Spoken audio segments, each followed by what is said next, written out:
राजनीतिक जीवन में कब कौन से निर्णय लेने पड़े ये किसी को नहीं पता होता है। कभी कभी चाहकर सब कुछ नहीं मिलता है, कभी अनचाहे में बहुत कुछ करना पड़ता है और परिणाम क्या होगा ये कोई नहीं जानता है। हम बात कर रहे हैं उत्तर प्रदेश के विधानसभा चुनाव की। कल सपा प्रमुख अखिलेश यादव और उनके चाचा शिवपाल यादव की मुलाकात हुई। मुलाकात का परिणाम ये रहा कि दोनों के मन में चल रही खटास और टीस प्रेम में बदल गई। दोनों एक दूसरे के गले मिले और चचा ने उनको आशीर्वाद दिया। वह आशीर्वाद 2022 के विधानसभा चुनाव में कितना अच्छा साबित होगा, उसका कितना फल अखिलेश यादव को मिलेगा ये तो समय बताएगा। लेकिन उत्तर प्रदेश के सियासी समीकरण को कहीं न कहीं ये गठबंधन अब और प्रभावित करने वाला है। समाजवादी पार्टी लगातार छोटे दलों के साथ गठबंधन की दिशा में आगे बढ़ रही है, चाहे वो आरएलडी हो या ओम प्रकाश राजभर की पार्टी हो, और अब समाजवादी प्रगतिशील समाजवादी पार्टी है शिवपाल यादव की, उनका भी साथ मिल गया है।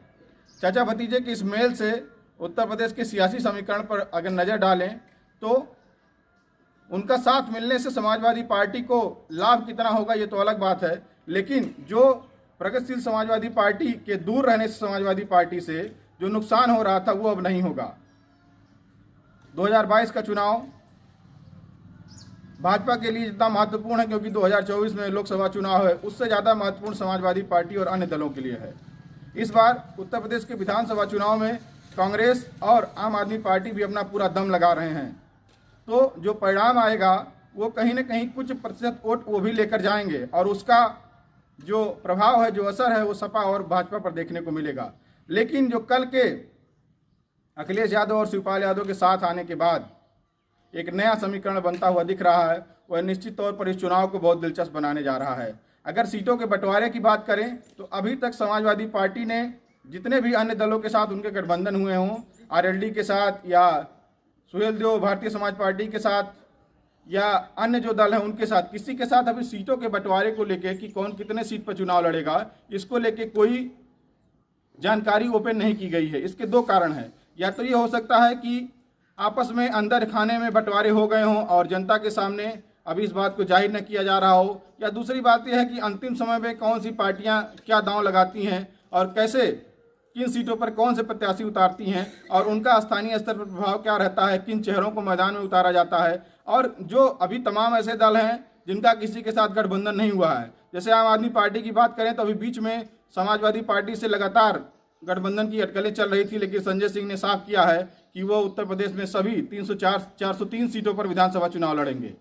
अभी उनका समाजवादी पार्टी के साथ कोई गठबंधन नहीं है। सैद्धांतिक स्तरों पर सहमति नहीं बनने की बात सामने आ रही है और वह तमाम जो वादे हैं वो भी आम आदमी पार्टी कर रही है कि वो जनता के लिए तमाम बिजली को लेकर काम करेगी, रोजगार को लेकर काम करेगी और तमाम सारे वायदे अन्य पार्टियों की तरह वो भी कर रहे हैं।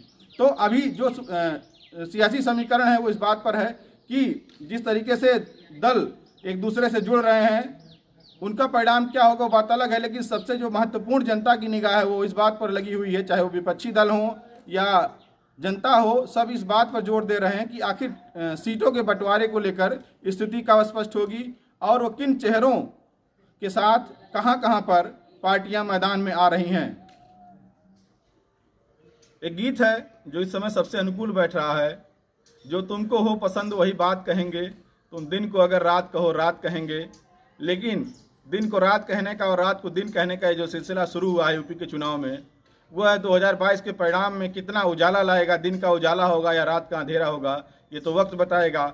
लेकिन जिस तरीके से सियासी समीकरण हर दिन बयानों को लेकर और गठबंधन को लेकर, तमाम उद्घाटन और लोकार्पण को लेकर बदल रहे हैं, उसने इस चुनाव को बहुत ज़्यादा दिलचस्प बना दिया है। बस्ती से विवेक कुमार मिश्र की रिपोर्ट।